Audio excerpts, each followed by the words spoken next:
দাজ্জাল চারটা জিনিস দিয়ে আমাদেরকে ফিতনায় ফেলবে। ট্রায়াল অফ ফেইথ, এক নাম্বার। ইমানের পরীক্ষায় সে আমাদেরকে ফেলবে, আমাদের বিশ্বাস নিয়ে ছিনিমিনি খেলবে সে। এটার সলিউশন আছে সূরা কাহফ, আমি বলবো আস্তে আস্তে।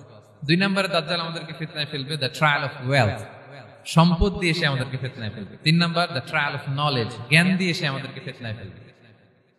4 নম্বর দ্য ট্রায়াল অফ পাওয়ার, ক্ষমতা দিয়ে সে আমাদেরকে ফিতনায় ফেলবে।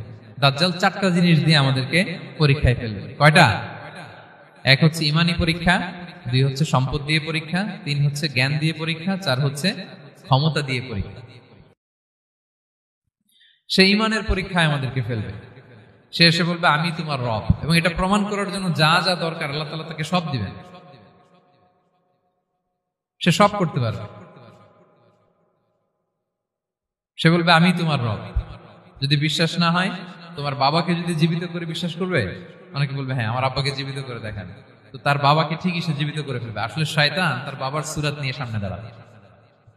আরে তাই তো, এটাই তো আমার বাবা, এটাই তো আমার দাদা। মানুষ ফিতনায় পড়ে যাবে, ইমানের ফিতনায়। সে ভাববে আসলে এটাই বোধহয় আমার রব, এবং তাকে এত ক্ষমতা দেয়া হবে, তার ডান দিকে থাকবে জান্নাত, বাঁ দিকে জাহান্নাম। তার কাছে আল্লাহ এটা দিবে। যে তার কথা শুনবে তাকে সে জান্নাতে ঢুকাবে, কিন্তু জান্নাতে ঢুকে সে জাহান্নামের শাস্তি ভোগ করবে।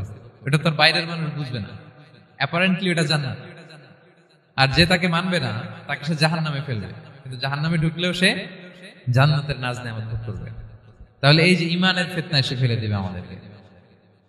তো ইমান কি করে বাঁচাবো, এটার সলিউশন আমি শোনাবো আপনাদের। 2 নম্বরে সে আমাদেরকে সম্পদ দিয়ে ফিতনায় ফেলবে। যার যা লাগবে সে তাই দিতে পারবে, যা লাগবে।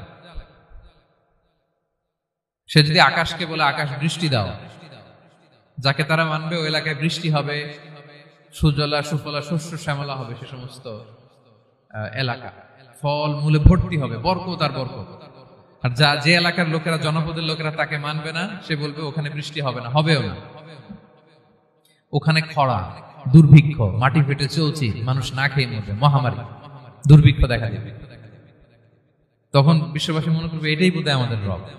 তার মানে সম্পদ দিয়ে ফিতনায় ফেলে দিবে। 3 নম্বর হচ্ছে নলেজ, তার জ্ঞানের কাছে গোটা বিশ্ব হার মানবে। পূর্বের পরের যত জ্ঞান আছে সব আল্লাহ তাকে দিবে। ইলমুল আউয়ালিন ওয়াল আখিরিন, এমন কোন প্রশ্ন নেই যেটা দিয়ে তাকে আটকানো যায়। যাই জিজ্ঞেস করবেন সব জানতা, সব বলে দেয়। ভবিষ্যৎবাণী বলে দিবে, বলবে আগামীকাল ওইখানে অমুক দেশে বোমা বিস্ফোরণ হবে, হবে ওইখানে, ওখানে দুর্ভিক্ষ হবে, হবে, ভূমিকম্প হবে, হবে। সে যা বলবে তাই হবে। তার জ্ঞানের এই বহর দেখে মানুষ ফিতনায় পড়ে যাবে।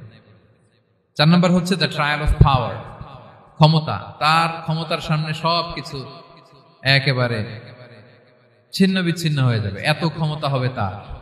সে যেমনটি বলবে তেমনটি করতে হবে। বাতাসের চেয়ে দ্রুত বেগে সে এক দেশ থেকে আরেক দেশে চলে যাবে। তো তার এই সমস্ত অলৌকিক ক্ষমতা দেখে মানুষ ফিতনায় পড়ে যাবে।